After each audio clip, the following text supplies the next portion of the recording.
you guys listen to our show during the offseason, JD said that Jim Harbaugh was going to come in and he was going to give a facelift to this Chargers team and give them an identity, a very tough and gritty identity. And based on what we've seen so far, JD's been spot on. Just going over the 3 weeks in, we're going to go over the numbers they have for their defense.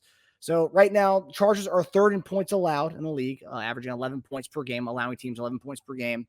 10th in passing defense, only allowing 175 yards per game passing. 6th in rush defense, only allowing 92 yards per game. 12th in third down defense, so 32%, allowing teams on 32% on defense. And then this one's the interesting one here. 2nd in red zone defense. So we've already, obviously, we talked about our problems in red zone offense, but they're only allowing teams an efficiency rate of 20% in the red zone against their defense. And then 6th in takeaways with 5 on the year so far. So of all the defense we've played so far, JD, based on numbers, this is probably the toughest defense so far that we've faced this year. But silver lining is the Chargers will probably be without Joey Bosa, who left the game against the Steelers last week with a hip injury, and Derwin James, who was suspended this week from a hit that he did in the Steelers game. So, JD, just looking at the numbers and knowing what you know about Jim Harbaugh, what's the way you attack a defense as gritty like this team? How do you attack it, especially on a week that we know they're going to be without one of their star pass rushers and one of their star safety guys? How do you attack a team like this?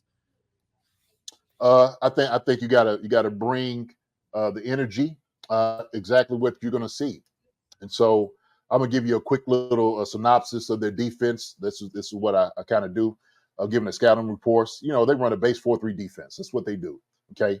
We'll probably see more nickel, obviously, because of the guys that we have out there, especially Travis Kelce. They got to do and bring somebody down. They bring their nickel guy in because we do a lot of like 11 personnel, 12 personnel that still probably bring the nickel in to just deal with what we do offensively. This will be the typical let the 4D line hit home. That's what they live on. They look at bringing pressure, collapsing the pocket. That's what they do well. And so when you see them in the first 3 games, they did a lot of that. They think that Khalil Mack, they believe that Joey Bosa, he's not going to be out, but Bud Dupree is going to probably be in there of doing that. Tuolapo, whatever his name is, I think it's his last name. They do a good job of bringing heat off the edge, okay? The defensive tackles on the inside, Obonio is a good guy, very big run stopper, but he pushes a lot in the pocket. So he let the guys on the defensive tackle eat when they collapse that pocket. And so it's going to be one of those things that guys got to get ready for on the offensive line. Now, just kind of thinking about this is an attack and fly around defense. That's what they do. It's just a go and go get it. Aggressive D. That's what they're looking for. Linebackers are pretty decent, but, they look for the D-line to come up, make plays, so they play particularly well. That's what they're looking for. They know they're going to be without their star guy in Derwin James, okay? But listen, make this clear, okay? What do you want the NFL to do? Okay, there's a lot of conspiracy theories about Derwin James not playing. Like, oh my God, they're helping Patrick Mahomes win the game. Okay, they're doing it. Derwin James have been putting people in a position to get hurt for a long time. He has been warned over and over again. He takes a hit on Pat Freiermuth, the tight end from Pittsburgh Steelers, and they said enough is enough.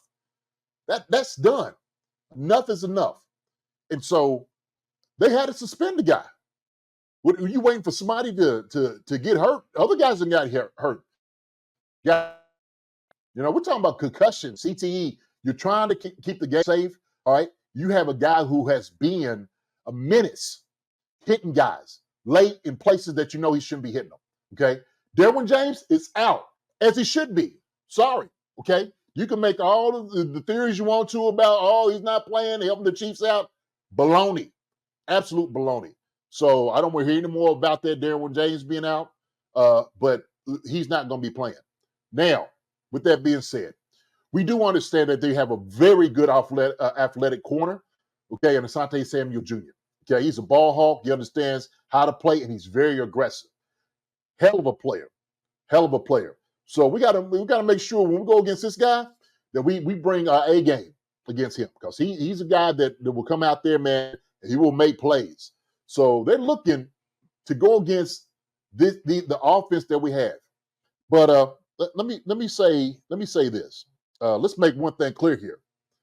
They have not played a Kansas City Chiefs offense. They haven't. Las Vegas Raiders, okay, Pittsburgh Steelers, and now I forgot who the third person they played. It was they played the Panthers. Panthers. So that's why I forgot about them. The Panthers. Are you kidding me? So, listen, they have not seen an offense like this. So what we're going to do, we're going to make sure, okay, we put a lot of pressure on this defense. They got a new defensive coordinator, came with Harbaugh from college. Keeps it pretty, they're talking about vanilla. They keep their defense vanilla. They just want them to run fast, go make plays. And so how we attack that defense, Marcus, how we attack that defense. The thing you have to do is you got to stretch them, okay, vertically and horizontally. That's what you have to do. And you got to protect up front. That's the main thing. If we protect up front, okay, against that front four, keep Khalil Mack out of the backfield. Keep him from coming inside and outside. He has a ton of moves, okay? Keep Bud Dupree, who's a very strong, a stout pass rusher, run stopper. We'll be fine. We got to give our tackle some help, okay? Got to give our tackle some help. I would say when we go out there, chip those guys. Take some plays out of them, okay? And then let Patrick and those guys take their turn on them, okay? Let them pick them apart in their secondary. The thing is, we got a great matchup with Travis Kelce with these linebacking core. We really do. I think the guy they have in another, safety guy, Alohi Graham, good guy, but he's not Derwin James. He's not. They love keeping everything in front of them, okay, from their secondary. And the thing is, they want to make sure they come and rally. They do a good job of coming in of run support, all right? Now, think about Carson Steele, okay? Carson Steele, who's been a steal of the draft so far, I think, especially for any team out there, Carson Steele has been an absolute joy, okay? They gave him, what's his name? Thor, Baby Thor. I love that. Baby Thor, okay? Because he's stumping everybody with his hammer, and he's coming in, and he's letting them know, turn him loose. Same thing with P-Ryan. Let him come in, get a little slips here and there, see what he's going to be able to do. But guess what? Who just signed on a 53-man roster? Who just signed? That is none other than your man who came here, Kareem Hunt, okay? Coming back home, baby. Why not bring him back for AFC? This is beautiful. Bring Kareem Hunt back for this. Let him get some carries. So that's what you do. Let a big bowling ball of a joker who's hard to, take down, let him run the football against this Chargers defense. That's how you soften them up. You attack the attacker, okay? You be the aggressor. You don't sit back on your heels, worried about trying to play safe. You go right at them, hit them dead in the mouth, okay? That's what you have to do. That's how you attack this defense, Marcus. So you see me, man, I'm already getting excited just thinking about this, but that's exactly what you got to do against this defense, their aggressive defense. You got to be aggressive against the aggressor. How much of these numbers that, they're pretty much top 10 in like every defensive category, how much of those numbers do you think this is a legitimate defense based on what you've seen in your scouting report? Is it a legitimate defense, JD, or is it just kind of a product of playing against Bryce Young, playing against Gardner Minshew, playing against Justin Fields? No, they legit. I'm not taking anything away from them. Their front fours, they're a hell of a group. They're a hell of a group. Okay. And the thing is, if you don't get any type of hits on the defensive ends, the outside linebackers, then they will exploit you. They will not give you time to throw. They will collapse that pocket. We know Pat likes to take off. We know he'll like to go ahead and maybe run it with his legs. But the thing is, they're going to try to keep him there. They're going to try to keep him right inside of that pocket and just collapse it. So we got to be ready for that. But they are legit. They are a legit defense. No question about it. I'm not taking anything away from them, man. They got guys all over the place. Corner, safeties, linebackers, D-line, outside. They got guys all over the place. That's what they paid for, Marcus. They paid for that. So we got to make sure that we come with our A game, okay? We got to come with our A game. This right here for them is one of those games to try to further along what they're trying to do. Okay. Now you got Harbaugh. We don't know if Justin Herbert's going to play. We don't know that. Okay. They got a young wide receiver core. They got, Dobbins been out there running the rock. Stop the run. But I think our D line show what they can be against Atlanta, against a better back. To me, a much better offensive line as far as like the synergy that they have with the running back. I think they do a much better job down in Atlanta than they do with the Chargers. And so, especially when they're gonna have both their tackles out too, Marcus. We got to think about that too. Joe Alt, he's out of there. So we gotta take what they're ailing right now against them. We gotta attack that. Our defense, man, is going to do a much better job, I think, this week against Justin Herbert than we did. Maybe the first 2 weeks against maybe like you say high caliber quarterbacks like Lamar Jackson, and Burrow. Come on, baby, go. Yes. That's a first down. This football season, I'll be putting down normal sodas like Coca-Cola for Olipop. Olipop offers a healthier alternative with its low sugar content and natural ingredients. Olipop is more than just a drink. It's a wellness companion that supports your digestive health. Packed with prebiotics, this fizzy elixir helps promote good bacteria in your gut, leading to improved digestion and overall well-being. So go ahead, click the link in the description and use promo code SODALOVE and get your can of Olipop so you can enjoy the game guilt-free. Go Chiefs. Use the promo code SODALOVE for 15% off now. So, Jay, that kind of brings us to my next point. So, obviously, you bring up Herbert, mentioned Bosa, Slater, their left tackle, did not practice. Joe Alt didn't practice. Joshua Palmer, one of the main receivers, is hurt. Got to go down the line there. They have a lot of injuries. And looking at their injury reports, probably one of the most extensive as far as in week 3. Obviously, the 49ers probably take the cake right now, but Chargers are close behind with the amount of guys who are out. But when you have both your tackles, which is probably the best part of their team is their tackles, they're going to be out for this game. Then we don't know what Herbert's going to happen. It could either be Taylor Heineke or Easton Stick starting if Herbert's not playing. But JD, my question is, people always talk about playing down to an opponent and not, keeping that focus and trying to keep that hunger for every game. But what are the dangers when you played, for example, when you had to play against a team and you saw their injury report, like damn man, like they're half the teams on the injury report, it's all DNPs. What are the dangers when that happens for a team going to play another team that has a bunch of injuries? What's that do to the mental psyche of a team that's going to play a team that's kind of battered by injuries? You go into it thinking that everybody who's on the injury report is going to play. You got to prepare like those guys going to be there, especially if, guys in practice today and it could be a maybe. You got to prepare like Justin Herbert's going to play. You got to think about Joey Bosa might play. Okay. John Alt, we don't know. We can only take the injury report so far.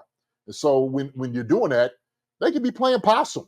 They can't. So if everybody don't know what playing possum is, you act like you're dead, put your legs up in the air, and you act like you just crippled. Hey man, prepare like everybody's going to play. And I've said this, and I'm going to keep going back to this, DeMarcus, okay? We need to understand it's not about what teams do to us. It's about what we do to other teams. It's not about other folks, man. It's about what we do. It's about what we do offensively. It's about what we do defensively, okay, and being prepared on that. So I don't care what they bring, how aggressive they are. It's all about the guys in the room for me, okay? This championship run, Patrick understands it. Travis understands it. It's all about the guys in the building. Defensively, we understand CJ, Bolton, Reid. We understand McDuffie. It's all about the guys in that room to make the thing go. So I'm going to go back to this. I'm going to show that. I don't know if y'all can see it up here, okay? But our standard becomes the standard. I don't know if you can see it, but that's what it is. Our standard becomes the standard. So we ain't talking about playing down to anybody else. We could care less who you have on the injury report. What we got to worry about is what the Chiefs do. Bottom line, point blank and period. JD, as far as let's making things difficult, let's say, all these guys are on the injury report. As far as like studying film, how does that make it difficult for the life of a player when you're like, okay, so we got to be prepared for Joe Alt, his tendencies, and then his backup, the backup right tackle? I mean, are you guys looking through film of like the backups of those guys who potentially may play, like even defensively, for example, Easton Stick and Taylor Heineke footage? How much research as a team doing on that, like on the kind of the tendencies of the quarterbacks? Although you may not have enough film on Taylor Heineke in San Diego, but you had a lot of film from him from his past days with the Commanders and whatnot. Yeah. I mean, he brings his tendencies with him. I always say it's your bad habits will travel with you. If you don't deal with your bad habits, they will travel. People talk about going on vacation all the time, and oh man, I can't wait to get vacation. I'm gonna change my life around, or I'm gonna go to a new location. I'm gonna be a new guy. Problems travel with you.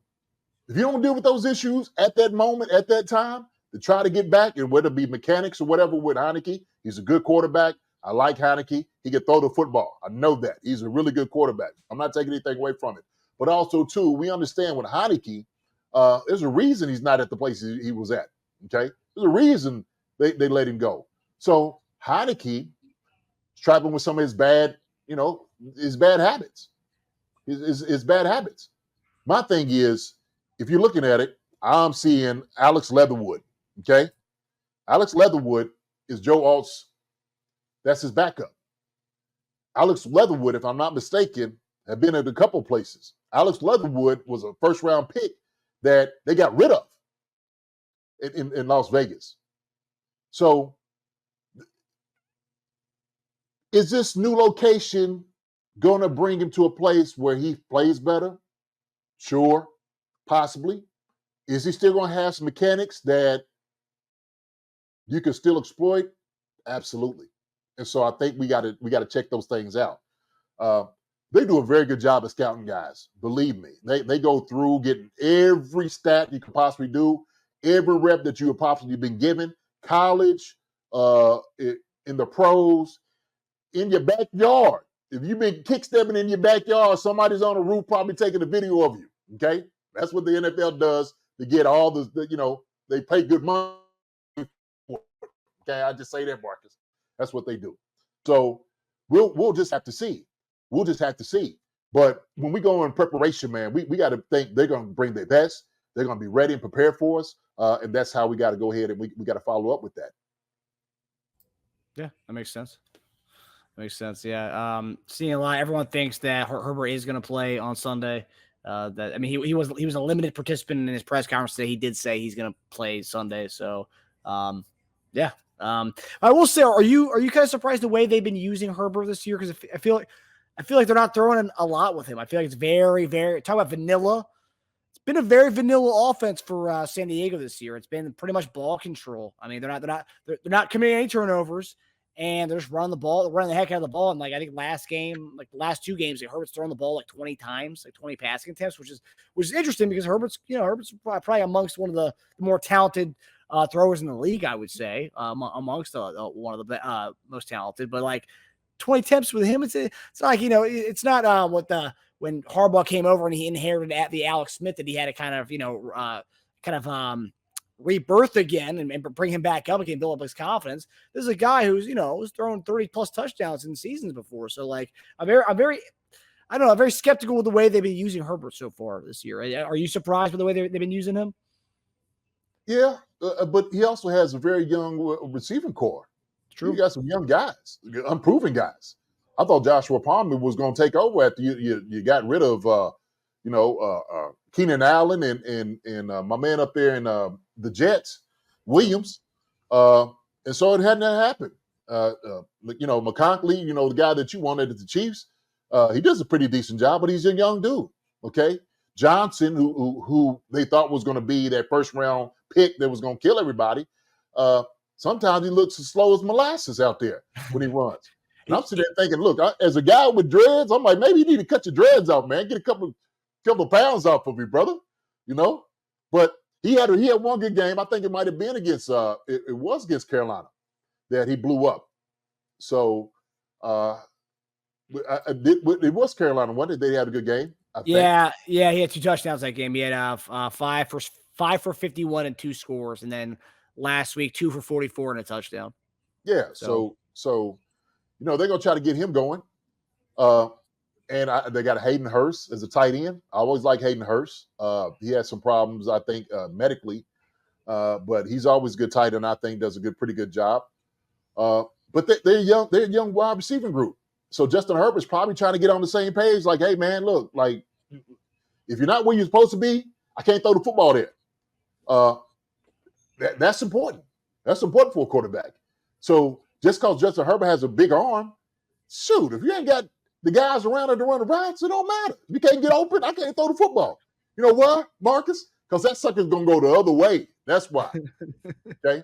You know, Justin Herbert throws a lot of picks when he gets something in his face. So, yeah.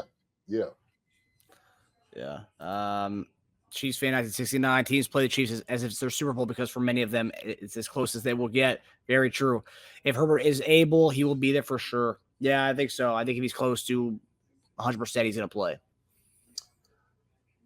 You know what? I do too. But my thing is,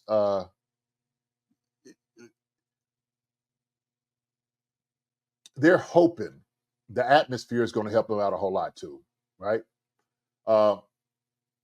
You had to have a Justin Herbert going into the game against the Chiefs to really feel like you got a chance and to beat them. If not, you going to put in a Heineke with a young group? That sucker going to come in the huddle looking like this, like he's looking around like, oh, who I got to throw to? I do remember Heineke did beat the Tampa Bay, the Tom Brady led Tampa Bay Buccaneers. I think it was Brady's last season, and it was a big deal in the Washington area when that happened. Who was he throwing to though? I mean, he had Terry McLaurin, and I think it's better than anybody they have in San Diego. Yep. Yeah, Dotson. Who else was it? They had a couple guys. Who's the other dude they had? What's his name? Curtis Samuel was there. Curtis Samuel was another guy. Yeah, they had 2 good backs, and Robinson and the one up there with the Bills. Can't think of his name. They had Logan Thomas before the injuries too. Logan Thomas too. So he wasn't throwing the chopped liver. Okay, he had some real guys around him. Yeah. I was a better receiving core than Herbert got with him now. True. So and a better O line because when you're starting 2 reserves at your tackles. Yeah. Who do you think Karlaftis gets? You think Karlaftis has a big game this weekend, like going against Leatherwood? Say it again now. You think Karlaftis has a big game this weekend going against Leatherwood? You think we get a sack or 2? He's got to use the speed around. He's got to utilize the speed. He's got to get up the field, man. I think he's been going too much, down the middle with guys and getting swallowed up by the tackles. All they're doing is just latching onto him. George's frame is not a big frame for a defensive end. Okay, he's thin, he's quick, and he's powerful. So he's got to use his speed, utilize his hands, and all of that to work. Use that at time to work. For these guys, Leatherwood, he's going to put that work on him. So we need to see a lot from George this week. Karlaftis, all those guys, all of them. Yeah, looking forward to seeing Karlaftis kind of have a big breakout game of 2024. We haven't really had that big game yet, so I'm waiting for that. Hi, everybody. Thanks for watching. Subscribe here to get the latest from the show. Also, be sure to check out the best clips from Chief Concerns. And if you prefer to listen to the show, subscribe and follow us on Apple Podcasts, Spotify, and anywhere else you get your podcasts.